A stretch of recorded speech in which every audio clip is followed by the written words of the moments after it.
Hi, I'm joined here today by Ramy Efat. He is a senior consulting engineer with NETSCOUT. NETSCOUT is one of the vendors that we work very closely with when we're protecting our customers against DDoS attacks. Welcome to the show, Ramy. Thank you. Thank you, Nicolai. Thank you for giving me this opportunity. You're welcome.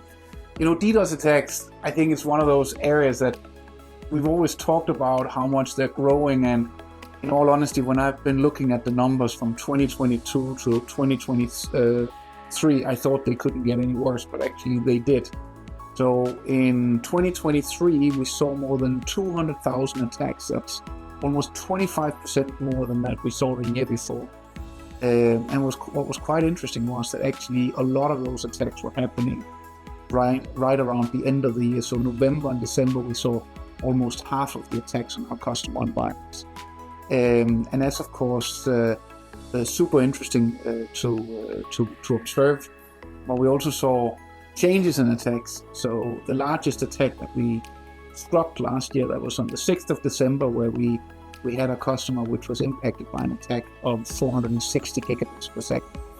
So really significant numbers that we see with DDoS attacks, and definitely a big problem that's impacting a lot of clients. Ramy, NETSCOUT being the technology provider that we utilize for many of these things, you of course also see some statistics in your environments. So what are some of the trends that you saw in 2023 around DDoS attacks? Right. So DDoS, obviously this is a global trend that is changing every day, evolving, and the frequency of these attacks are always growing. Especially in the last year as well, there was a rapid shift in a lot of the strategy that we use. Now, DDoS, as everybody is aware of, it is the easiest cybercrime to commit.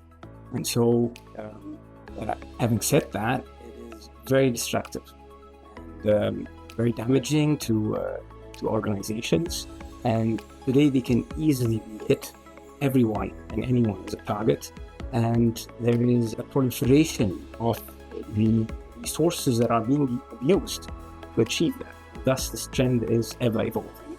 So you mentioned that DDoS attacks is probably one of the easiest cyber crimes to commit, and I kind of agree with you. But what's the motivation of the organizations and individuals that's behind these kind of attacks? A good question.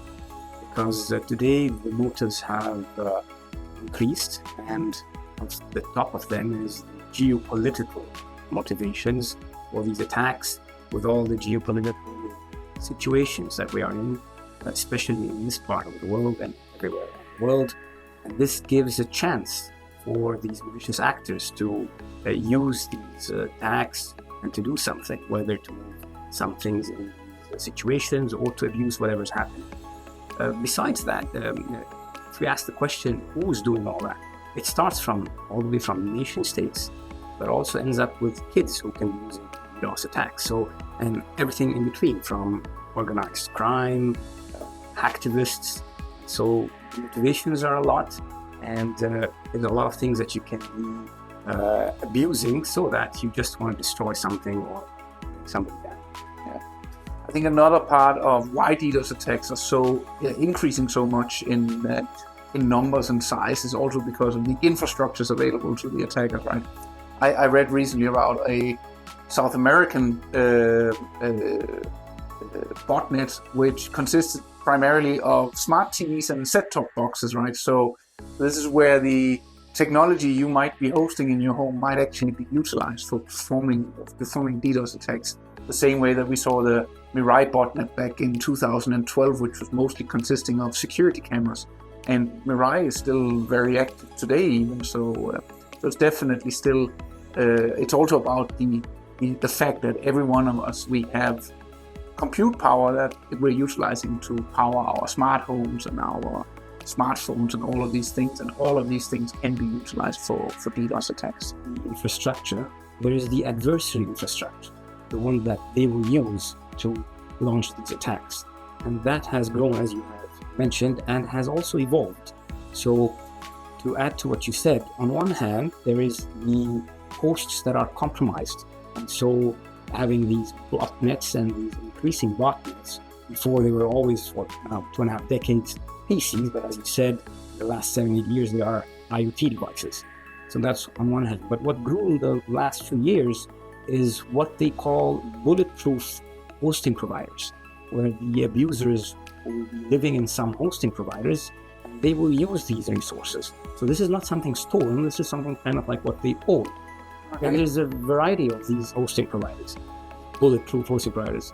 On the top of them are those malicious ones. So those guys, there is no legitimate traffic there. No? So it's all illegal, whether it's something going out like DDoS, whether there's something coming in, it's definitely some C2C communication. But then there are other hosting providers that are not as malicious, but they're abusive. They don't care about what the traffic is, they just want the money from the customers. So they're willing to host such a nature of traffic and because they just want the money. And then there are those who are just debatable, whether they are really abusive or not, but in the end, they can't just legally shut down some of the things to get some legal action. At the end of the day, this is an adversary infrastructure that is today very easy to use besides compromised machines. And so even things that exist in CDNs today, on the top CDNs, people are using things and they stay there till they are legally shut down. So this has given them much more power than they had in the past. Sure. One of the things that we have identified in our infrastructure is that attackers are utilizing encrypted traffic much more compared to the past. Just 7-8 years ago, it would be almost unheard to think about an attack which would be entirely inside of encrypted tunnels because it costs CPU, it costs compute power in order to set up these HTTPS channels and TCP channels with encryption handshakes in them.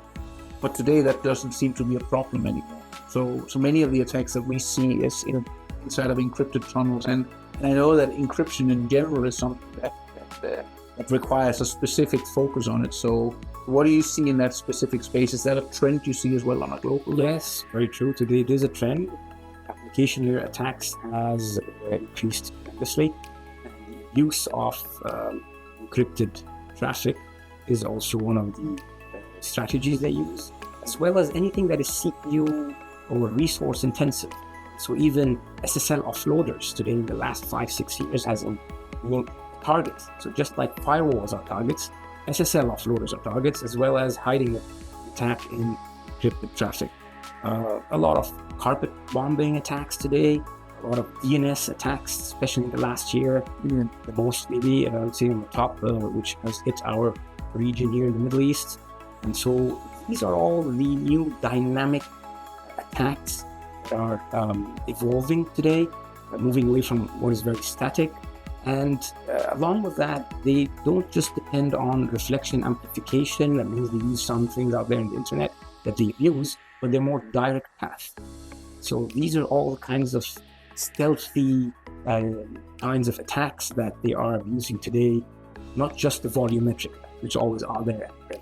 Yeah, and actually you talk about something very important here, the difference between volumetric attack and what we call application-level DDoS attacks, because they require two very, very distinct, different approaches of dealing with them. The volumetric attacks is something that we have to deal with inside of an infrastructure of the uplink provider, right? In our case, we have capabilities inside of the infrastructure of Etisalat to scrub volumetric traffic extremely successfully. When we have an attack which is 460 gigabits per second in size, we simply make sure that we scrub that inside of our scrubbing center so that we don't have an impact on the infrastructure on the customer side. The traffic doesn't even reach the customer in that specific case. One of the challenges when you're dealing with your hybrid DDoS protection is, of course, to understand how does your applications function and how do they work and how do you protect them in the right way. And we deliver that as a service, of course, but we utilize technology in order to make clever selections on that. So one of the capabilities NETSCOUT introduced is something called adaptive security controls inside of the solution. How does that work, and how can that help clients? Yes.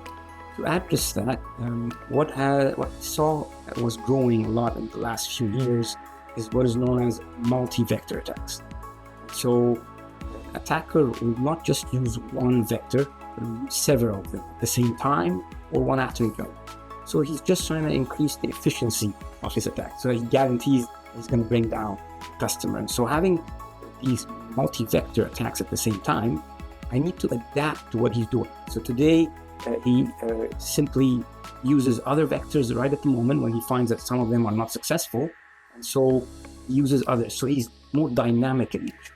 So we came up with this new functionality that is becoming adaptive to this dynamic nature of the attack strategies. And so we called it adaptive DDoS protection, where we just added some intelligence to the device.